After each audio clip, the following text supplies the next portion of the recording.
Hello, so I recently went to Costa Rica and of course, as I always do, I bought some books and one of them just fell off the stack.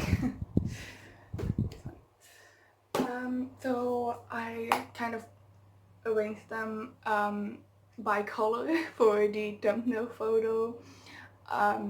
So I'm not going to bother changing the order, so these are basically in random order. I'm just going to go through them one by one. So the first book is T.S. Eliot's The Poem, which I was disappointed by because the poems are in fact not in here. The essays on the poem, and they quote fragments of the poems, but like the full poems aren't in there anywhere, and my library doesn't have them, so I'll keep this for whenever I actually end up reading the poem, but that won't be anytime soon, and it sure as hell won't be from this book.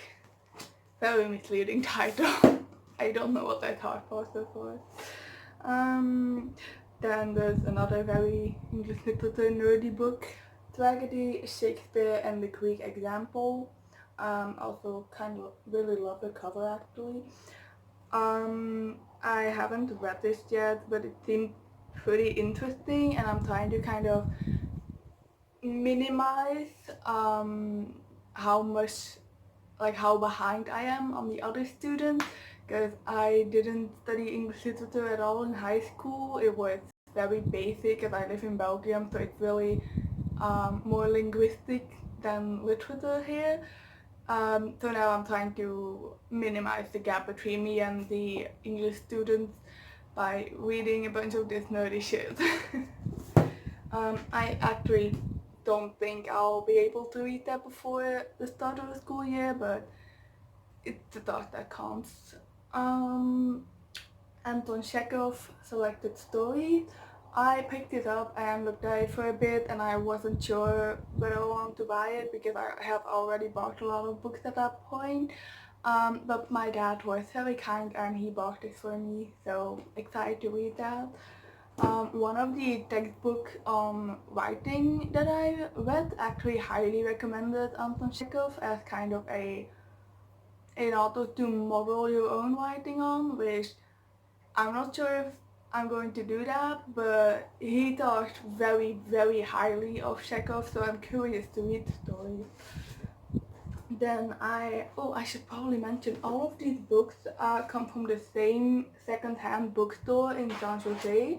Other than that, I actually didn't see a single other bookstore other than in San Jose. There are other bookstores in San Jose, but outside of San Jose, the only books I saw were tourist books, like about the nature of Costa Rica, and I didn't really feel the need to buy those because I don't think I would read those or reread those very much.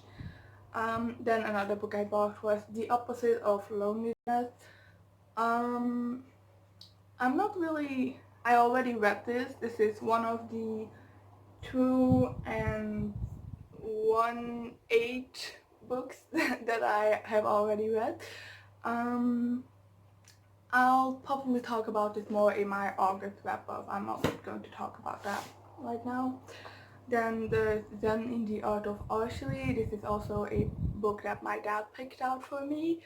I'd heard of like Zen in the Art of Motorcycle something. I'm not sure, but that's a really popular book. I'd heard of that one. Apparently this is the book that that guy was copying, which I didn't even know it was copied.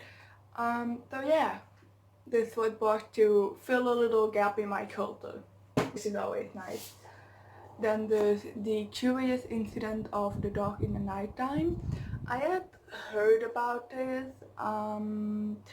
like from people on the autism spectrum, as I am, and I looked up like a couple of Goodreads lists with books that are on the subject of autism and that aren't non-fiction because I have enough of those. I don't know how I feel about this. Like, the synopsis doesn't really appeal to me. I hate child protagonists, absolutely cannot stand them, but I'm curious because it's on all the autism list. It's kind of an autism classic. We'll see. We'll see. Then I also read The Happiness Project. I read it mostly on the plane. It's very rare that I pick up a self-help book because there are enough tips on the internet. But okay, so I got a call in the middle of filming this video on my phone, as you can tell by the quality.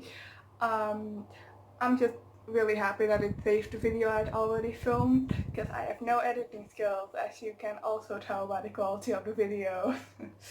So I did feel like this book contained some nuggets of information that weren't available on the internet, which is very, very rare for a self-help book.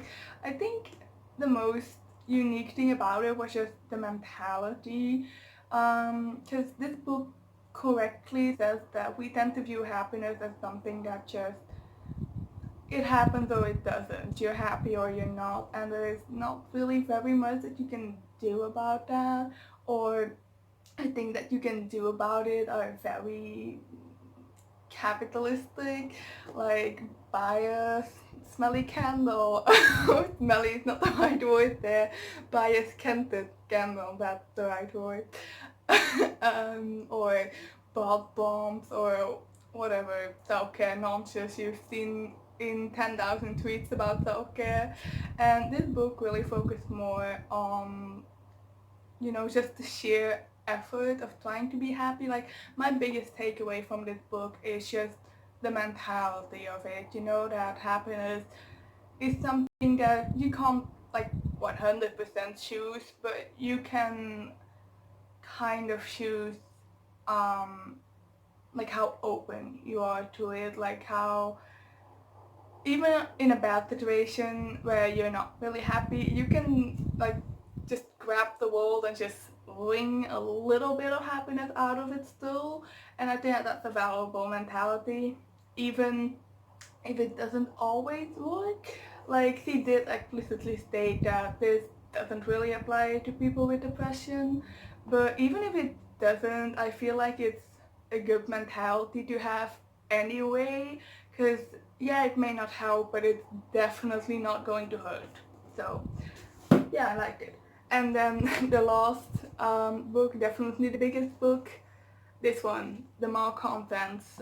This isn't actually one book, it's several books, like very small books, essays, poem. It's a collection collected by Joe Queenan, whose introductions I love, by the way. He writes like a very small, very concise introduction to his story, and also he wrote the introduction to the book, and I really liked it so far.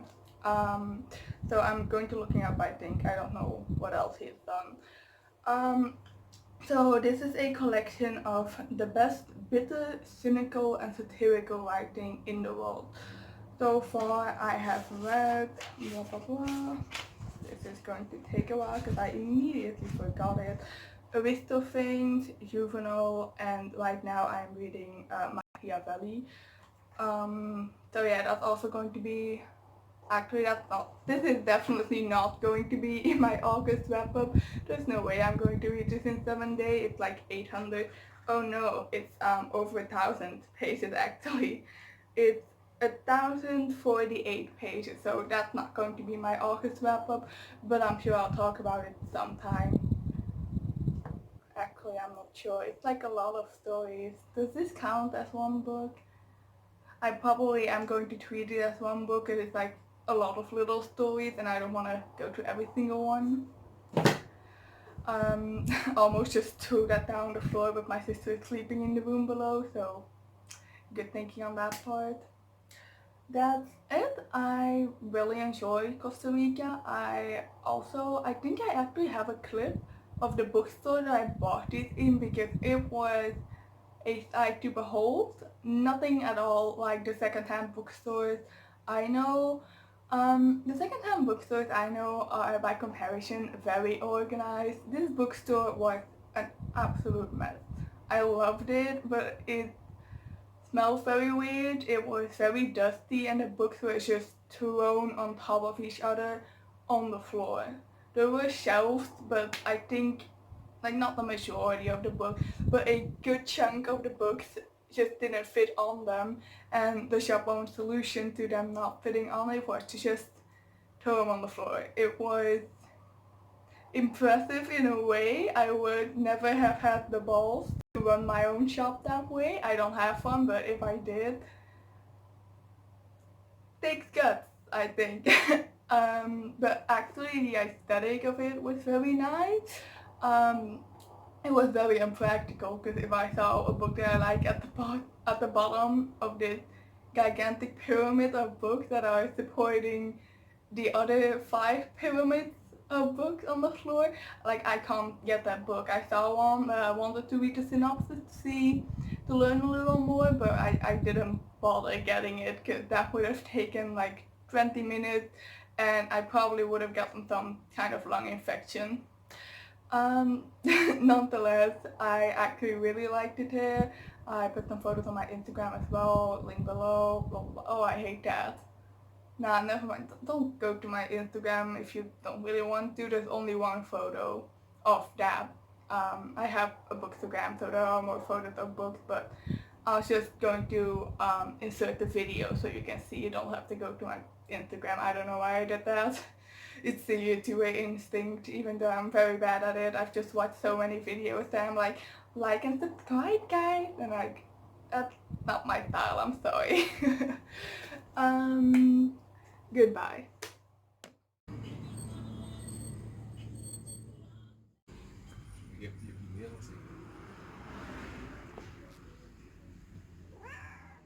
Oh yeah, a slightly more appropriate promo. I did also make a vlog on Costa Rica. That's also on my channel. So if you're into Costa Rica, you know, you can watch that if you want to. That's why I took the clips in the first place. So they're also in there and some other content.